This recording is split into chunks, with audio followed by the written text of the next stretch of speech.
Halo, balik lagi dengan saya, Irianto Petrus Pinsardo. Kali ini saya ingin membahas satu saham yang cukup personal buat saya, karena saat ini saya memegang cukup banyak, cukup signifikan untuk perubahan-perubahan dari harga akan membuat portofolio saya bergejolak gitu ya. Nah, kalau kita lihat United Tractor, jadi UNTR ini punya pola yang agak sulit untuk ditelaah gitu ya. Kalau kita lihat ini hasil screenshotan terbaru itu ada gap atas, kemudian dia nutup gap di sini, kemudian secara tren dia juga menurun gitu ya. Kalau dilihat dari jangka pendek seperti ini.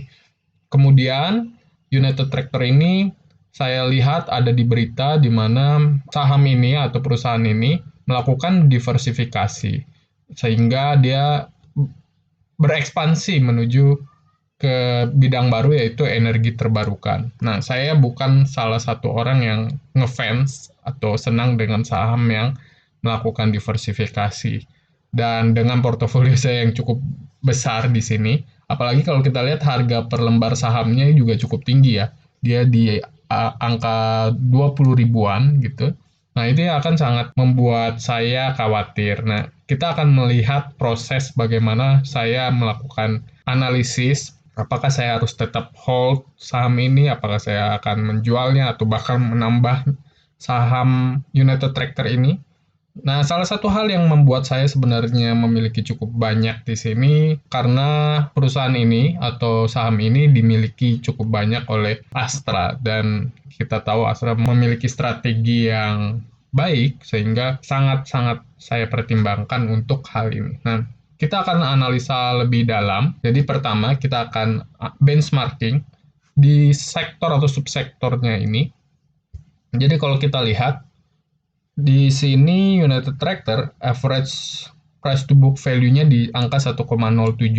Sedangkan kalau kita bandingkan di sektor yang sama, ini perusahaan-perusahaan yang lain banyak yang lebih murah gitu ya. Nilainya maksudnya PBV-nya di bawah satu justru di sini ada CTTH, ini Kuas ya, dan lain-lain lah ya. Jadi dia urutannya cukup bawah.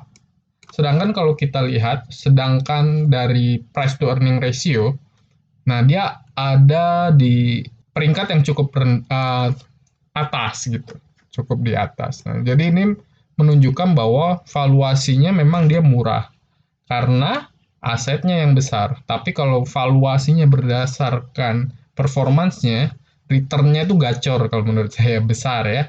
Nah, ini yang menarik nih ya, di dua pendekatan secara fundamental pricing yang konsisten di atas United Tractor ini di sini ada ABMM, di sini juga ada ABMM. Dia konsisten di atas United Tractor. Nah, ini juga menarik karena saya juga pegang banyak di situ. Nah, tapi untuk United Tractor ini justru menjadi kekhawatiran tadi di depan karena harganya fluktuatif, saya juga punya banyak. Nah, di sini kalau kita lihat price to book value-nya tidak terlalu kompetitif tapi price to earning-nya sangat kompetitif, ini yang menyebabkan saya akan menelaah lebih lanjut di apakah asetnya ini cukup baik ya, memiliki jumlah yang cukup baik dan bekerja dengan baik untuk menghasilkan keuntungan, kan begitu ya. Apakah asetnya terlalu besar kalau dibandingkan perusahaan-perusahaan lain? Nah, kalau kita lihat di sini, untuk sub industri construction, jadi dia mau punya nilai aset yang cukup besar di 150.000 ini, sedangkan secara rata-rata untuk construction dia di angka 32.000. Jadi rata-ratanya di sini dia punya nilai sangat tinggi di sini, bahkan lebih besar rata-ratanya daripada yang berada di sektor multisektor. Jadi punya aset yang cukup besar gitu. Nah, ini menimbulkan kekhawatiran yang membuat saya menelaah lebih lanjut. Apakah ini merupakan perusahaan yang sebenarnya asetnya besar namun performanya bagus? Nah, kalau kita lihat, ternyata price to book value-nya yang berdasarkan aset itu, trennya ini menurun gitu. Trennya menurun, artinya murah gitu. Walaupun dia di angka 1,07 ya, dibandingkan perusahaan lain dia cenderung agak bawah gitu secara valuation, tapi justru dari tahun ke tahun dia punya harga yang sebenarnya lebih murah daripada mungkin dari data di 2019 gitu ya, di angka 1 komaan, ini cenderung mendekati angka 1. Nah, price to earning ratio juga dia cenderung paling murah ya dibandingkan 2019 sampai 2023 kalau berdasarkan valuation. Nah, sedangkan untuk profit marginnya ini cukup tinggi. Dia marginnya tidak setinggi pada awal tahun 2022 ya, tapi kalau kita lihat dia marginnya di 2 digit nih, di atas 15%. Saya adalah tipe yang percaya bahwa margin yang tinggi merupakan salah satu indikator suatu perusahaan memiliki competitive advantage. Kita akan jelaskan lebih lanjut competitive advantage mungkin di video-video selanjutnya. Kemudian kalau kita lihat asetnya itu sempat menurun sebelum tahun 2022, namun ini lihat ya pertumbuhannya sangat ekstrim dibandingkan tahun-tahun sebelumnya. Sedangkan debt-nya ini turun. Jadi menunjukkan bahwa pertumbuhan aset yang sangat besar ditambah dengan profit margin yang tinggi dan harga yang murah. Jadi sebenarnya kalau kita bandingkan dengan perusahaan lain, dia memang lebih mahal. Tapi kalau berdasarkan sejarah dan kinerja, sebenarnya ini adalah perusahaan yang memiliki PBV yang sedang stabil dan kinerja yang membaik ya, dan asetnya meroket. Nah, sekarang pada saat saya membeli saham ini, saya berpikir, sebenarnya aset apa yang saya sedang beli sekarang? Ini kita lihat dari cash flow-nya atau dari balance sheet-nya ya. Nah, di sini kalau kita lihat uang kas-nya itu bertumbuh sangat signifikan di sini ya untuk yang aset lancarnya. Jadi dia punya uang kas yang jauh lebih besar daripada periode yang sama di tahun 2022. Kemudian kalau kita lihat aset tetapnya juga cenderung stabil ya, malah meningkat. Nah, jadi ini kalau kita lihat, kalau kita membeli saham ini, maka kita punya uang kas yang sebenarnya gacor dibandingkan tahun-tahun sebelumnya, sedangkan aset tetap yang cenderung stabil. Nah, di sini kalau kita lihat, uang kasnya ini datang dari mana ya? Nah, ini yang paling penting. Jadi, kita bisa melihat cash flow-nya. Di sini kalau kita lihat, kegiatan operasional di bulan Maret menghasilkan arus kas yang jauh lebih besar di tahun 2022 ya, bentuknya nih kayak semacam eksponensial kali ya kalau dibanding tahun-tahun sebelumnya. Ini kayak stabil to the moon. Nah, sedangkan kalau kita lihat di sini pengeluarannya yang terbesar yang warna merah ini adalah akibat aktivitas investasi. Jadi uang kasnya itu kebanyakan diinvestasikan. Diinvestasikan kemana? Kalau di berita tadi kan dia membuat investasi, katanya melakukan investasi di perusahaan-perusahaan energi terbarukan. Tapi kalau kita lihat, ini yang menarik ya, apa yang terjadi di berita, katanya pembayaran untuk perolehan properti investasi, itu sebenarnya jumlahnya sangat kecil ya, dibandingkan investasi yang dia miliki di sini.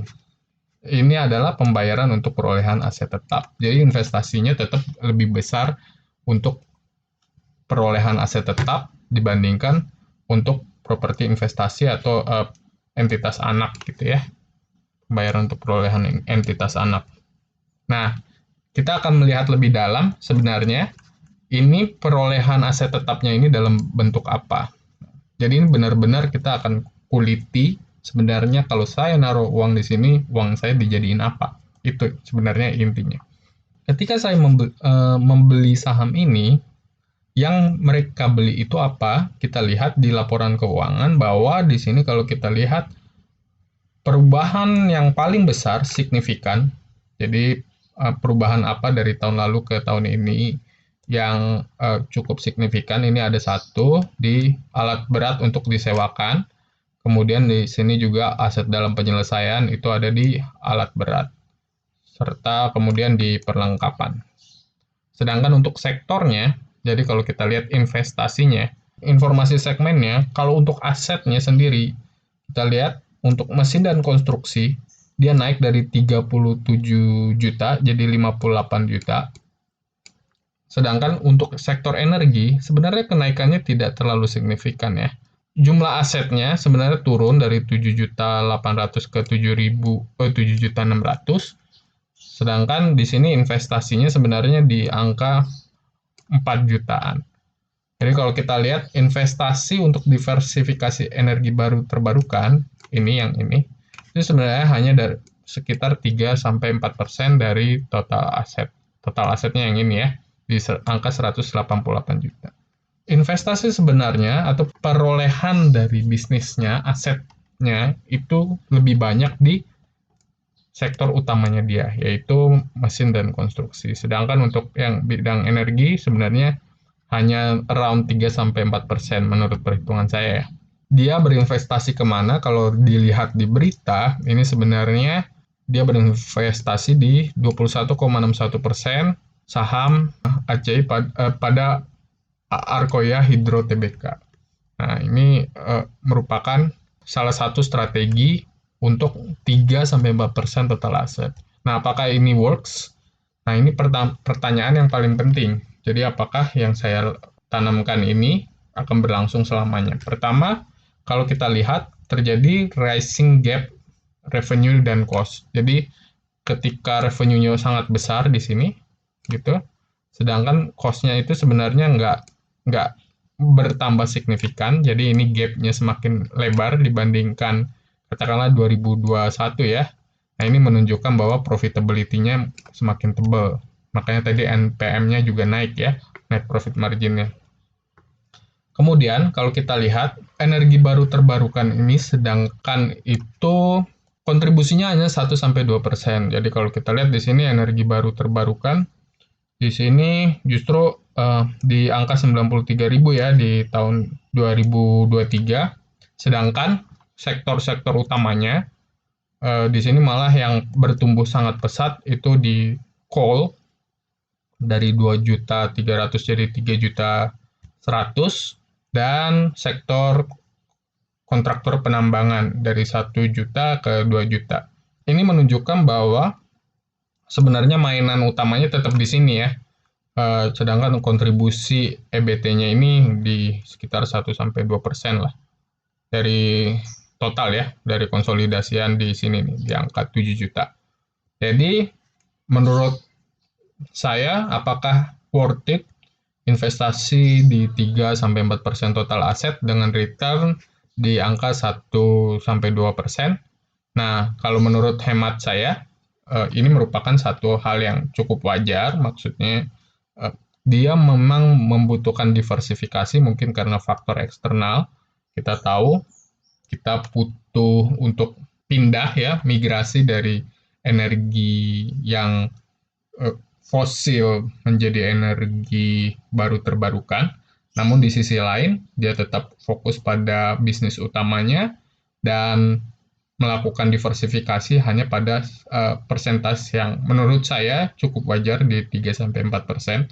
Nah, ini supaya tidak terlalu dependen dengan industri batubara. Nah, ini merupakan satu kelegaan buat saya setelah melakukan analisis, karena secara PBV dia masih wajar, pertumbuhan asetnya juga menarik, serta dia memiliki net profit margin yang cukup tebal. Jadi kalau saya sendiri, saya masih cukup puas dengan bisnis dari saham ini. Nah, menurut teman-teman bagaimana? Apakah ada red flag yang teman-teman bisa berikan atau bisa tanyakan yang mungkin saya juga terlewat? Silakan diskusikan di kolom komentar supaya kita bisa sama-sama belajar. Makasih, sampai jumpa di video berikutnya.